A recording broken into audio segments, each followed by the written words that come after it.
Guys, bali na-meet ko yung asawa ko sa Qatar taon 2013.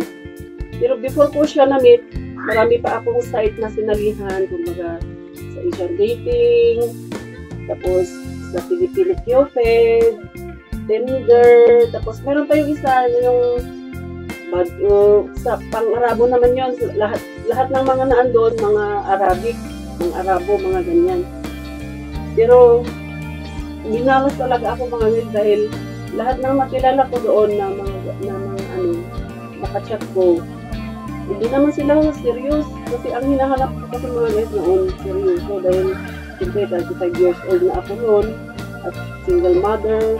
Parang napagod na rin ba ako na na yung naghahanap na lang lagi ng boyfriend o serious na mapapangasawa, yung matanggap niya ako, gano'n.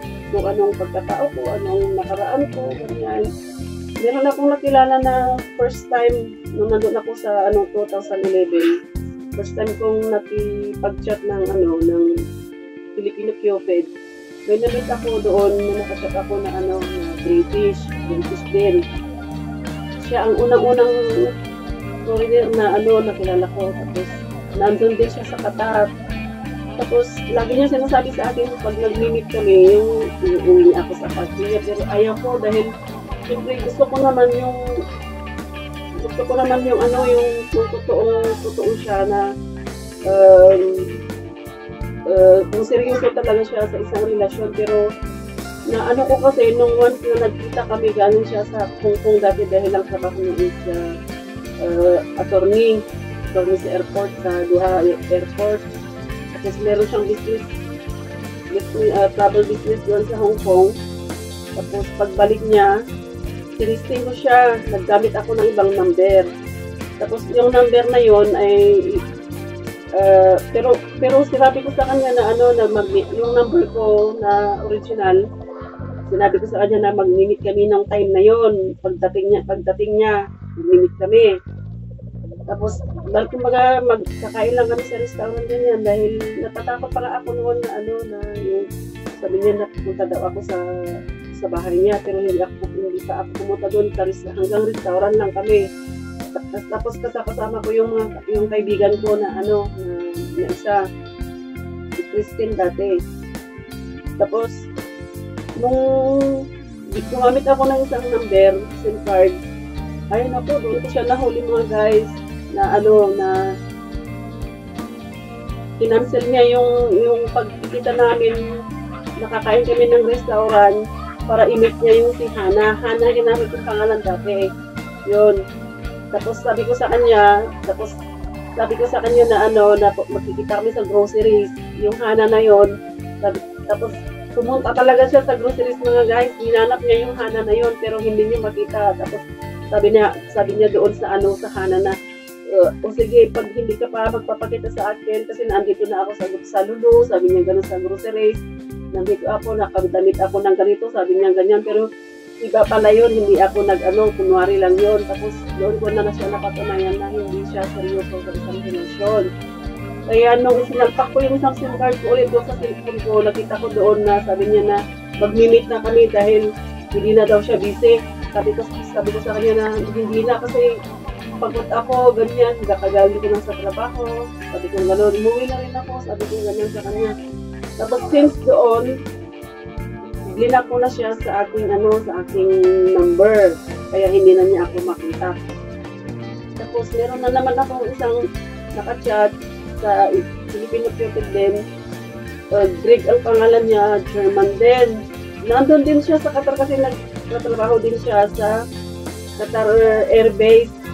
Ay naku, nung time na nag-chat kami, iba naman ang pinapakita sa akin.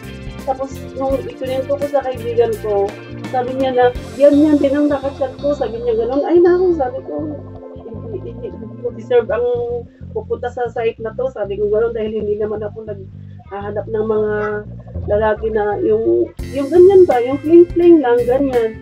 Pag hinahanap ko is seryoso dahil pagod na talaga ako.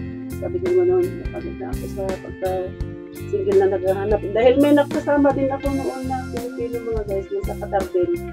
Nagabulakan na sa lang. Sabi niya, binata siya. Tapos, nung time na Kumbaga nag-live-in partner kasi kami mga guys ng 1 year. Tapos, pagkatapos nun,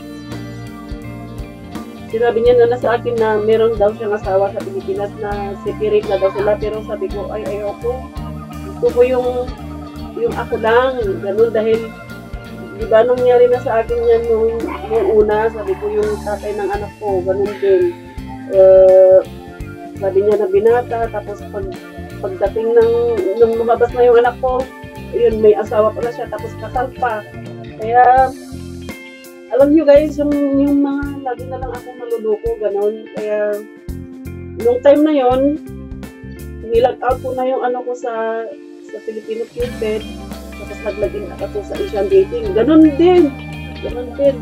Tapos sa Tinder, gano'n din. Kaya sabi ko sa kaibigan ko, ayoko na pagod na ako. Sabi ko, yung makikita, chat. Tapos iba rin ang mga sinasabi, iba rin yung mga hinihingi sa'yo. Kaya, since doon, 2012, 1 year pala na nag-stop na akong pag dyan sa mga site na yan. Talaga siguro na hindi ko swerte sa mga site.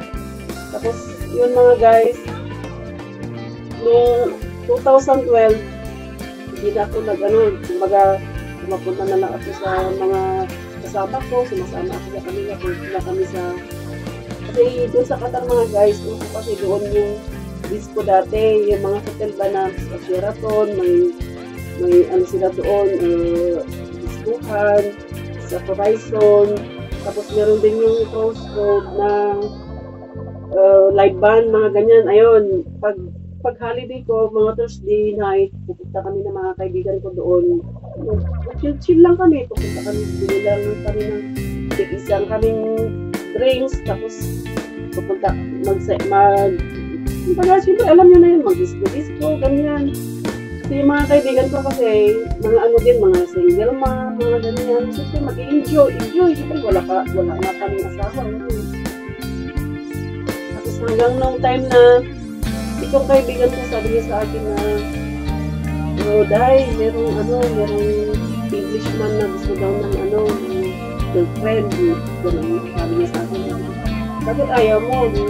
Sabi ko sa kanya, at yun, ayaw ko kasi ng Englishman, ng Kurito, saka isa pa, mas gusto ko ng Arabo, kasi gano'n din.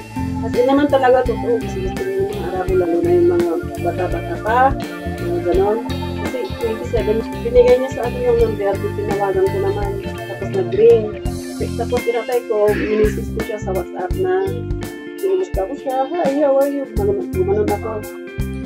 Like to the bones naman ng lola nyo mga guys noon, kaya nag-chat kami ganyan, nag-kumustahan, tapos tinawagan niya ako after kinabukasan na nag-kumustahan kami ganyan. After 1 week, sabi niya sa akin, nag-upo daw niya ako, upo daw niya akong init dahil naandun niya sa Qatar yun, yung asawa ko na yun to, namin sa Qatar din, nagtatrabaho siya sa isang company.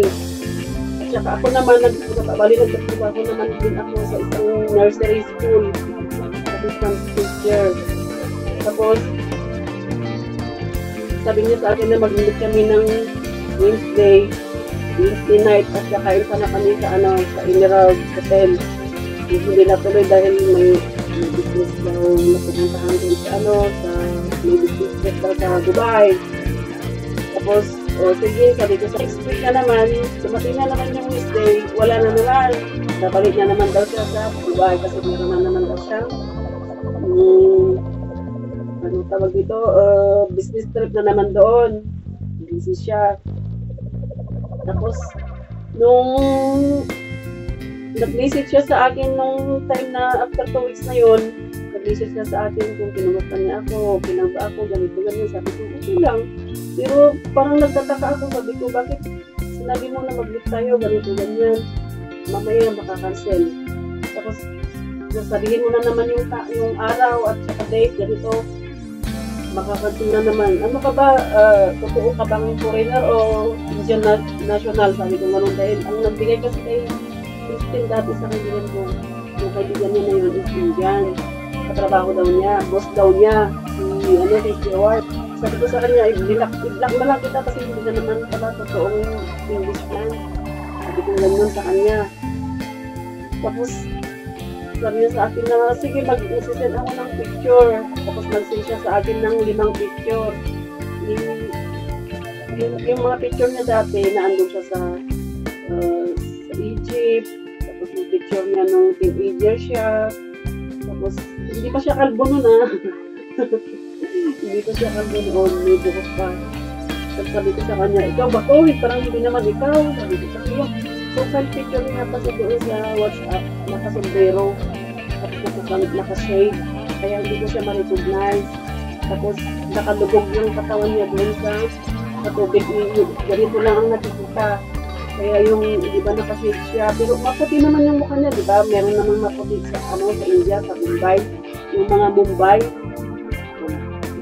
Kaya sabi ko, baka Indian ito, sabi ko gano'n. Tapos nung time na after 1 month, dinak ko siya sa WhatsApp. Kasi hindi ko pa siya friends sa Facebook dati. Dinak ko yung number niya pero hindi ko na-delete. Nag-ring yung Viber ko. Tapos nag-message sa akin. Tapos siyempre nakalimutan ko na yung ano niya, yung pangalan niya doon kasi hindi ko naman kasi pinunbok yung ano niya, yung pangalan niya doon sa WhatsApp ko dati, basta naka-ano lang na number lang. Tapos nag-message, tumawag siya pero hindi sinagot. Tapos nag-message, sabi niya na, "Hi, I'm Stewart. How are you today? Are you okay? You alright?" Gumagano siya sa akin. Tapos sabi ko sa isip-isip ko, sino ko ito? Sabi ko, hindi ko maalala. Kasi isang buwan na yung nakalipas eh. Nung time na sinagot ko naman siya, sinabi ko na, "Yeah, I'm okay, who is this?" Gumanon ako, sabi niya na, "Ako si Stewart." Sabi niya yung sabi mo na ako ay Indian, ako ay Englishman. Sabi niya, yung sa England, gumanon siya. Sabi niya sa akin na, "Okay lang ba na magkita tayo sa Thursday?" Gumanon na siya sa akin. Thursday. Ito yung mga kaibigan ko, meron kami pupuntahan ng time na yun. Kaso lang, sabi nila sa akin, ano mo na yan, baka yan na yung destiny mo. Gumaganon sila sa akin. Nung time na tuduplan siya ako, mga guys, doon sa buko, tuduplan siya, ganyan, para magpaganda, ganyan. Ay, naku, nung pagdating niya, kasi akala ko, binibiro na naman niya ako. Maya-maya, binigay ko na yung address ko sa kanya. Tapos mamaya sabi niya, "I'm here outside." Ay, ang bilis. Sabi ko gano'n.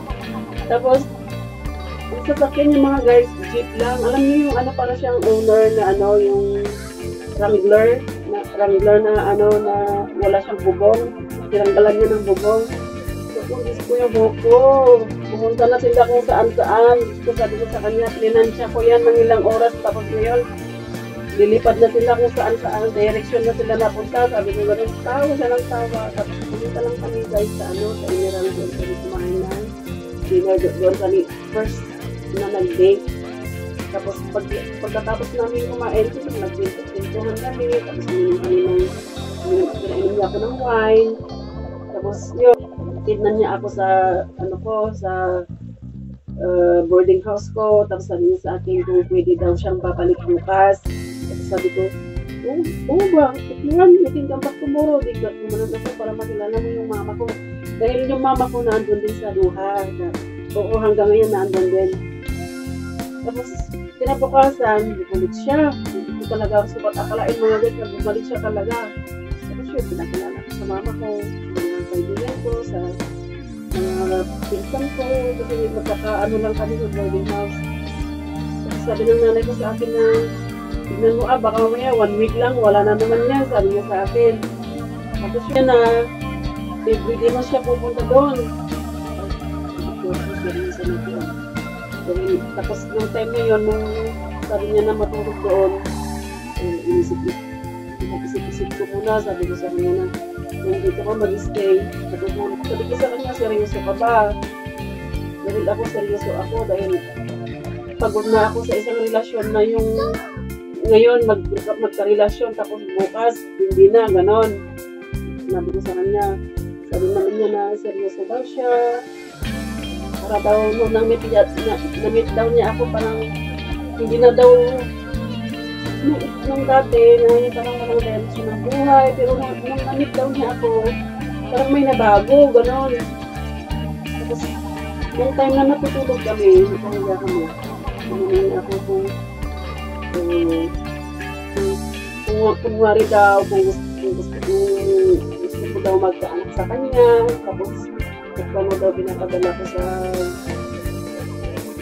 sa Pilipinas na nag-aaral dahil sabi ko sa kanya kasi ganito lang ang trabaho ko, ganito lang ang sahod ko, ganito, ganyan, pagkain ko pa, ganito. Sabi ko lahat. Tapos sabi ko sa akin na, sige, magpuput tayo ng boarding house dahil yung kwarto ko kasi dati is partition, na nandun yung kumari ko. At nandun din yung boyfriend niya. Kasi paggabi, pag nag-uusap kami, dinig kasi sa kabila, kaya sabi sa akin na, sige, maghanap ka ng ibang apartment, tapos lilipat tayo, sabi niya. Sabi ko sa isip ko, bakit hindi pa niya ako dadalhin sa bahay niya, doon sa bilan niya. Kaso lang kasi doon malayo, mga guys. 45 minutes ang layo niya doon sa trabaho ko, kaya sabi niya sa akin, mahihirapan ako. Paggaling ako doon, pupunta sa trabaho ko. Iris!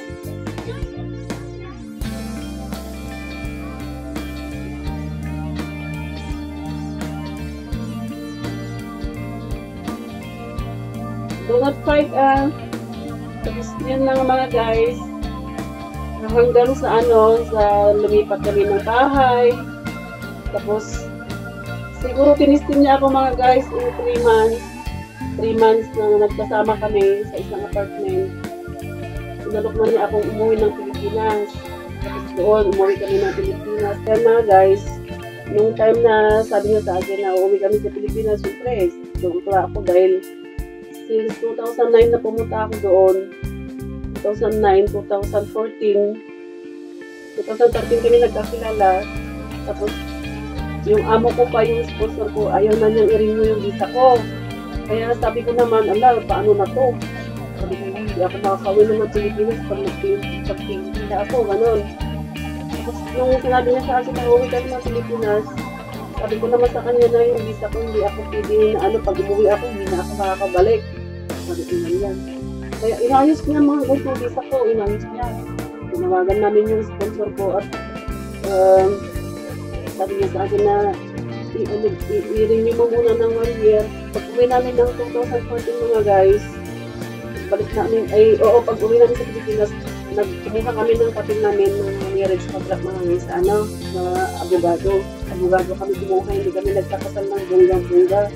Kumbaga, para meron lang kami maipakita mga guys sa katapat. Bawal naman kasi ang couple doon na walang marriage contract, kaya punta kami kay abogado Tudayan at doon kami kumuha ng marriage contract namin. At sa awa ng Diyos naman mga guys, 11 years na kami pero never pa kaming naghiwalay, ganyan. Never pa kaming nagsabihan na mag-divorce kami. Sa totoo lang mga guys, healthy pa din naman ang aming relasyon ng asawa ko in 11 years.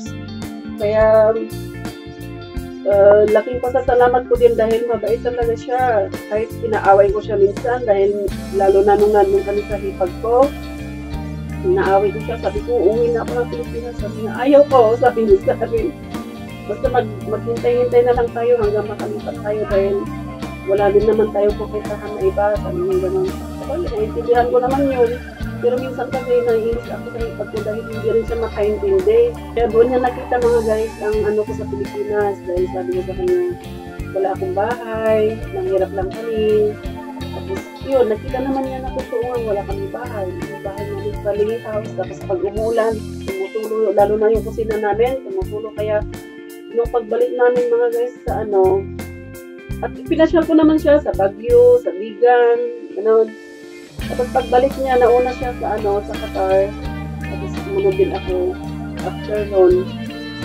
Nagpagawa kami nag-start kami nagplano ng bahay. Dahil nakita niya na kung paano ang buhay ko sa Pilipinas. Namit niya din mga pamilya ko doon, tapos yung anak ko. Tapos after 3 months, nagbuntis na ako kay Iris. Kaya,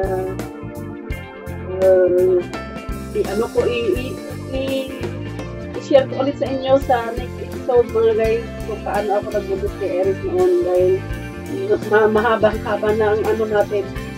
Kaya, hanggang dito na lang guys. Sana may natutunan din kayo sa storytelling na ito kung paano ko namit ang aking asawa. At nagpapasalamat ako sa Diyos dahil noon talaga pag wala ng araw, wala ng oras pag nakakita ako ng afam na may asawang Pilipinas. Diyos ko, grabe talaga. Sabi ko, sana kailan kaya ako makakapangasawa ng puti, kailan kaya gusto ko rin magkaanak ng